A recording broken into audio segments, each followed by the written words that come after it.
There is a silence in the heart of the Church that speaks louder than any shout. It comes from a man who has spent his entire life studying the architecture of the soul, Cardinal Sarah. He didn't just wake up one morning and decide to scare people.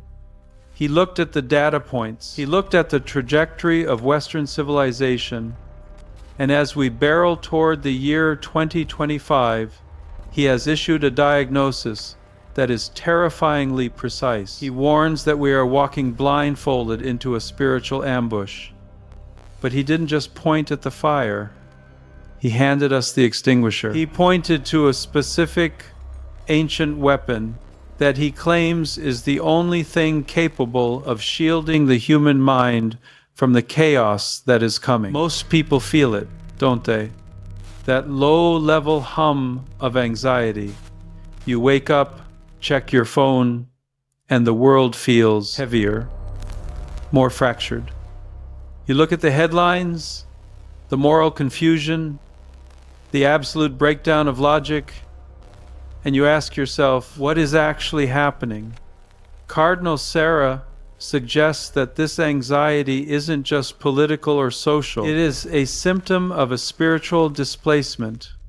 We are living through a seismic shift, and God is allowing the ground to shake, not to destroy us, but to wake us up before we fall off the edge. To understand the urgency of 2025, you have to understand the enemy. Cardinal Sarah describes a three-headed beast, a perfect storm of spiritual toxins that are poisoning the modern world. The first head of this beast is what the cardinal calls the new paganism.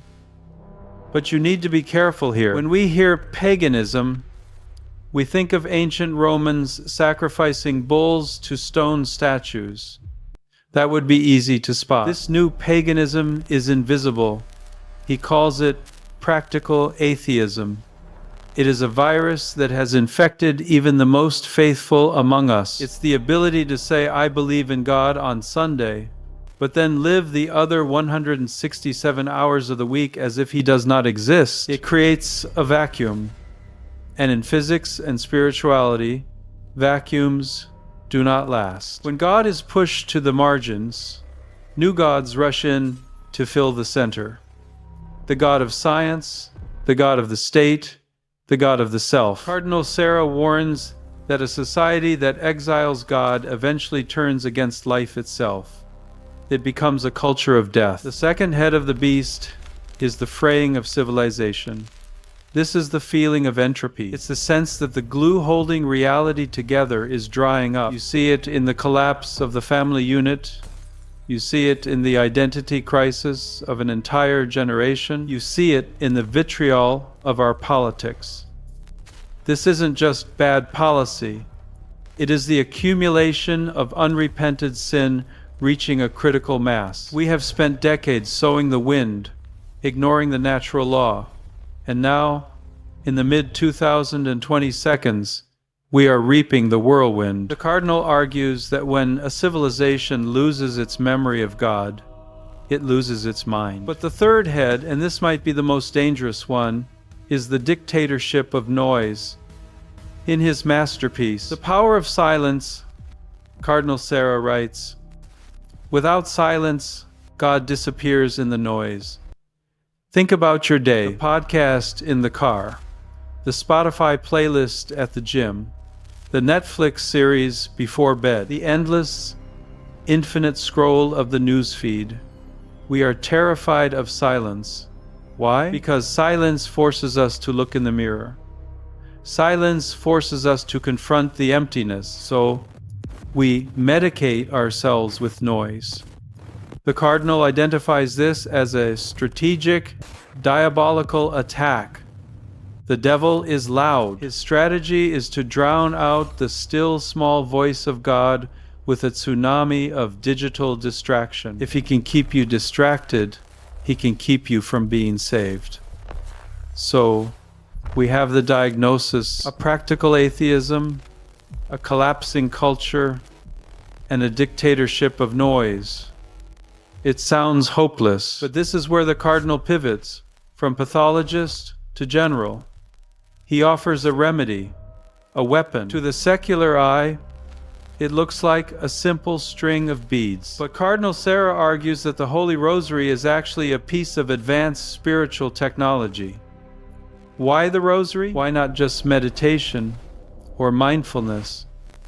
Because the Rosary is a direct countermeasure to the three-headed beast. Against the new paganism, the Rosary forces the mind to meditate on the objective reality of Jesus Christ. It's not about your feelings. It's about His life, the incarnation, the cross, the resurrection. It anchors you in history. Against the fraying of civilization, the Rosary offers order. History is full of these moments. Look at the Battle of Lepanto in 1571. The Christian fleet was outnumbered, facing annihilation. Pope Pius V didn't call for more ships. He called for the Rosary. The resulting victory saved the West. We are in a new Lepanto today. The odds look impossible, but the weapon hasn't changed. And against the dictatorship of noise, the Rosary provides a rhythm of holy silence. It gives the monkey mind something to do, the repetition of the Hail Marys, so that the soul can actually descend into the quiet where God speaks. It doesn't add to the noise, it consecrates it. However, Cardinal Sarah is a realist. He knows that because this weapon is powerful, it will be jammed. The enemy has 3 specific tactics to stop you from praying it, and you need to recognize them before they happen. Tactic number 1 is distraction. You know the feeling, you start the creed, and suddenly you're thinking about your tax returns, or that awkward conversation from 3 years ago. This is the dictatorship of noise fighting back. The Cardinal's advice? Stop, breathe, recenter. Don't treat prayer like a task list. Treat it like a meeting with a king. Turn the phone off. Tactic number 2 is doubt. This is the intellectual attack.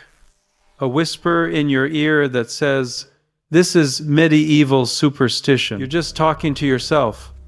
Look at the wars, the famine. These beads aren't doing anything. This is designed to make you feel foolish. The remedy is to lean on the giants who came before us. Padre Pio, John Paul II, Mother Teresa, were they fools? Or did they know something we've forgotten? Faith is a muscle. You have to exercise it exactly when it feels weak. Tactic number 3 is the deadening routine. This is the silent killer. You pray, but you're on autopilot. You're a zombie mumbling words while your heart is asleep.